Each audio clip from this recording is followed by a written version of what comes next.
Today I'm coming to you with a little demonstration on how to dye nylons, and first I'm just going to dye one pair, one color.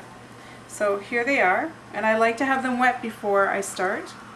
I'm going to add a little bit of cool water to my pan so I have more water in there. The nylons really act like a sponge. If you don't have them wet, they'll soak up a lot of the water on you. And now I'm going to add some dye. I'm just going to add dark blue. And the thing about nylons is they dye very, very quickly, so I'm going to be stirring them around quite a bit. But before I do anything, I'm going to put the lid back on my jar. So you can see some of the nylon is out of the water. And I want to make sure that if I want them dyed evenly, that I'm moving it around quite a bit, because the thing about dyeing with nylons is it catches very quickly.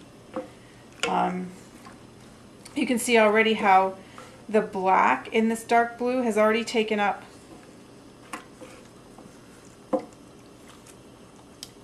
Now sometimes, just for the fun of it, I will leave it like this so that I get this modelly effect, and I like that to happen because of course it adds more merriment to whatever it is you're hooking.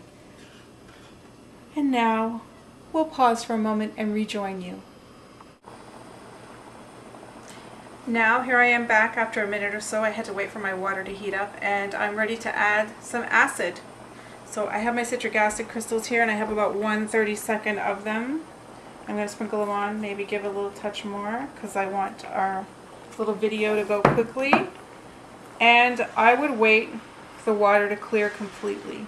And you can see how as soon as I add the acid, the reaction is pretty quick and things start getting darker quite a bit more quickly. Let's say I want to make a spot dye out of nylons. Well, I'll just push this to this end. You can see how the water's clear almost already. So I'm just going to leave these at this end cooking away. And I am going to add some green in the bottom of this pan.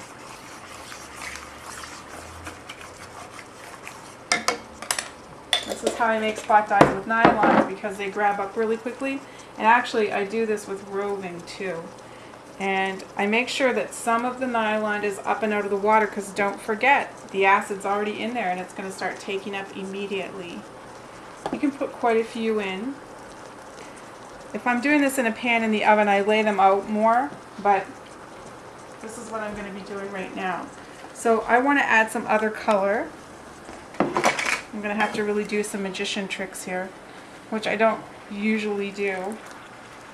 But I'm going to throw this over here because I want to have some of this clear water to mix my next dye color up with. So I think that I'm going to put some aubergine on there.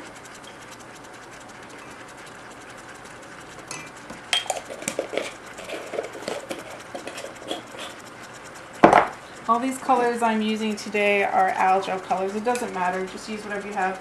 I'm going to add a tiny bit of acid in here. I'm going to fill it up with a bit more water. And then I'm going to pour it over my colors here. And just like I do when I'm doing the spot dye, I reserve some out. Don't cover up everything. I'm going to get some more water. And this time I'm going to mix up golden brown. You'll notice that every time I get a dye out, I put the lid back on very quickly. That is a fine habit to get into, let me tell you. So now I'm adding some cool water because I just need more water. That's all I'm adding water for. And now I'm going to pour my golden brown over here. And I'm going to mash it in a little.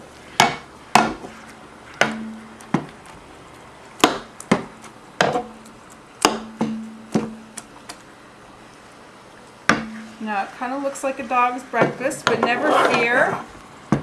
I'm going to add some of this dark blue, and I think it's all going to come out beautiful.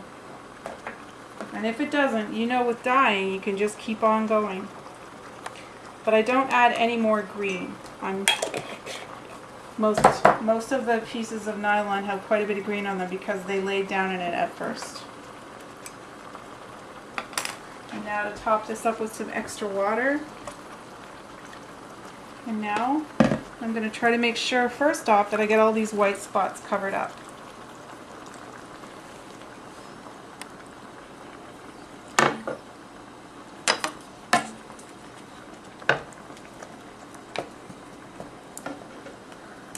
And if I find there are some extra ones and I want to give them a little go, I don't like the way something looks, I'll just dip my chopstick in and I'll just give them a little application like that. So dip my chopstick in my dye and put some dye right in there. I give it a little stir and everything turns out fine. I never put a dripping wet chopstick in, but a damp one works wonders. So I'll give my nylon some look over, and I'd like to add some more blue to this.